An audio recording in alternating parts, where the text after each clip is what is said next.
Hello. Hi. So, one of the reasons why people come for yoga and meditation practice is overthinking. And we all guilty of that.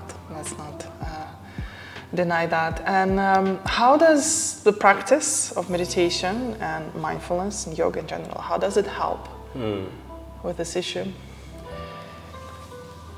I totally connect with this question. Even yesterday I was doing a meditation and then we were speaking about the same excessive thinking. How can we deal with excessive thinkings? It's not just like a one-time practice, but have something on a regular basis. Let's take a different approach of understanding how the thinking actually works, how the mind works. I've been studying a little bit recently about how the brain operates in two ways. One is called a default mode network, or we can call it as daydreaming, or autopilot, which we like to call it as. And the other is executive network, like where you take control of the mind and tell it what exactly it needs to do. So this is what we are talking about. There is a pattern where people go into daydreaming and sometimes it never ends. And then we teach how to be conscious of the mind, how to be conscious of what you're thinking. To me, both have pros and both have cons. If you speak about autopilot or daydreaming, the mind goes wandering. Yeah? But when the mind goes wandering, the beauty of it is it comes with some creativity. It brings some ideas, it brings some plans, you know. It has a gift, a value to it. But on the contrary, when it goes wandering, it doesn't know where to stop, because it can think about anything and everything. And sometimes it is overwhelming, it's exhausting. And sometimes it thinks about things that some things might go wrong. It thinks about something bad might happen. And these kind of thoughts will bring worry right now. And if it becomes chronic, it can turn into anxiety. Yeah? And these are the flip sides of daydreaming. And on the other side, if you're trying to be conscious of your mind all the time, it is a huge effort. You will feel a brain fog, you know, if you constantly watch your mind. So I don't recommend both if you have to be doing it all the time. But the good thing is to be aware of that. Yeah? To be aware of, okay, there is a function in my brain which can go into an autopilot, and there is a function of my mind which can be conscious, and I know how to use when. But now what we are talking about is how do we deal about if somebody comes and says, I have a challenge with excessive thinking. We need to give them a tool. Yeah? That means yoga and meditation comes handy. So what we do is we find a middle way, which means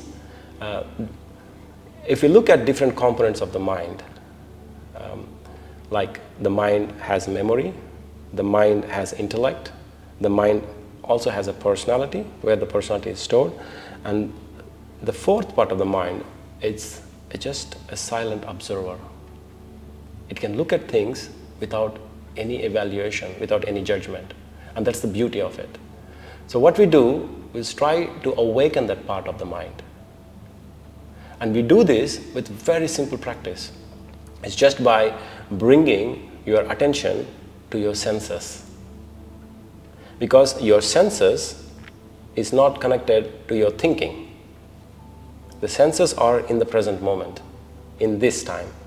So we divert our attention to the senses. We scan the sounds to go to your hearing sense. We scan the body to feel the touching sense. Yeah? And we do these kind of simple techniques to get out of two modes of the mind. And people find very comfortable, and we feel immediate relief in doing this.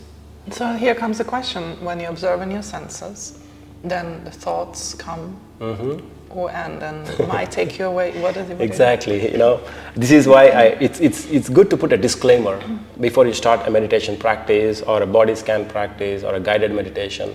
It's When you do this practice, the mind will come. A thought will appear, but don't fight with it. Come back and be an observer. I give this analogy, which is very funny. Imagine you have a villa, a very big villa, which has all the facilities, you have all the luxury in it, but you have a traveling job. So you appointed a maid at home to take care of the villa. And the maid is very nice, she takes care of the house and keep everything clean. And at the same time, when you're away, she has this opportunity to enjoy being there and not being a maid. To wear your clothes, yeah. That's extreme. But just the feeling of being in the house, not having somebody watching her, I have this liberty. Maybe using the furniture, maybe eating, we don't know, but that sense of having this freedom is amazing. So now the maid gets used to this and she doesn't like you coming back. Yeah? Can you imagine that? And imagine this maid is very sophisticated. She knows all about you. She knows ways to keep you out. She engages you in activities. Oh, madam, you forget this, go get that. Madam, somebody called you, go, And she tells you all these things just to keep you away, so that she can enjoy being on her own. Now, remove the maid and put the mind there. So this is what the daydreaming does. It likes to be free. It likes to have this liberty of going everywhere at the same time. But if there are no consequences, there is no challenge. But these are the consequences. Excessive thinking creates anxiety, excessive thinking creates a worrying, and you feel exhausted. Yeah? So that's why these practices, they come handy. So when you're in the practice, we go and connect with the senses, but we also are aware that the mind will come.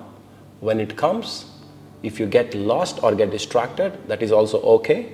But then when you recognize, come back being an observer. Leave it there and start again. Start again. So this is a practice. So shall we do a little bit of a practice? Let's do it, yeah, let's try. Yeah, it's a very simple practice. So all you have to do is to find a comfortable position. Relax your body, relax your shoulders, your neck, and start by closing your eyes and connecting with the sounds. Notice the different types of sounds you are surrounded by. Sounds that are close to you and sounds that are distant.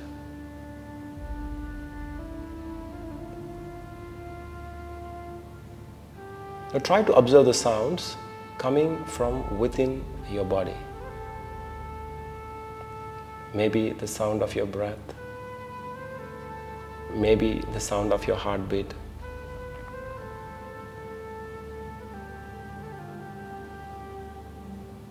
So what you're doing now is just observing.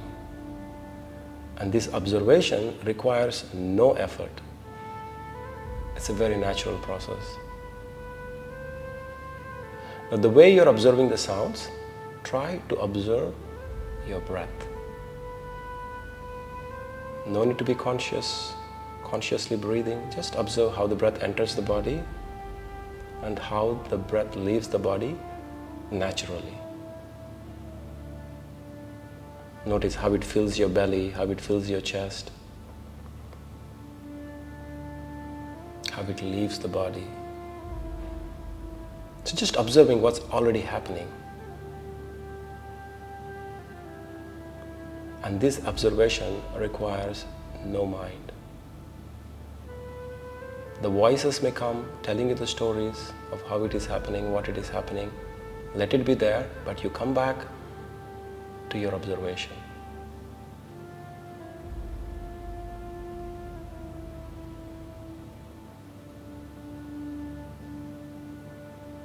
Now when you're ready, you can slowly open your eyes. Was it easy? I don't know how to define if it's easy or not, but it's definitely a very grounding, I think, practice. Yeah, very much into this moment, and I can feel the effects even like 2-3 minutes are done. Maybe I should have asked you, like, did you get it? Like what we're trying to do. Yeah, You got it, right? Yeah. That's a different question. Yeah. Did you get what we're trying to do? Absolutely, yeah. I could see the thoughts, I could feel the sensation, and Exactly. I don't think there's anywhere to go in this anyways, right? It's just being, observing. Yeah. And the other popular question is, how often should do this? Yeah. That's what my next question. Yeah. So as like any practice, when you start slow, start easy. Maybe start with 1 minute or 2 minutes.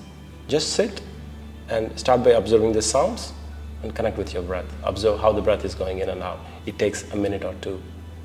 So once you start enjoying the process, you see the benefits of it, you feel relaxed, you feel light, and you feel it is easy, then you can increase the duration or you can increase the intervals. So typically I do, when I wake up the first thing in the morning, I just sit up and I activate my observer mode just to recognize, switch on that mode.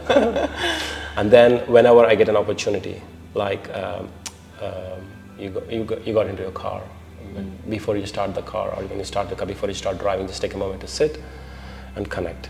Or when you're waiting for someone, it's a very good opportunity because you have time, you have nothing to do, just use this as a practice. And the other best time is when you take breaks. You can create these conscious breaks of turning the observation on.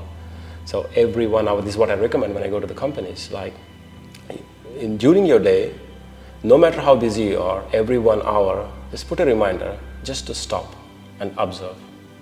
Just for 1 minute, 60 seconds, You can start by observing the sounds, one break, then you can start observing the breath, another break, then you can do a little bit of a body scan for the other break. And then as you progress, you can also observe your thoughts. So it's once you start enjoying, it doesn't matter how much you do because it's like feeling relaxed. Yeah. So first you start as a habit and then it integrates into your life. Exactly. And it becomes part of your life. You don't have to put any effort. So that's it. Yeah. I hope this conversation makes sense and the practice is a little bit to take away. Yeah, also it was useful. Yeah, and we'll see you soon. Yeah.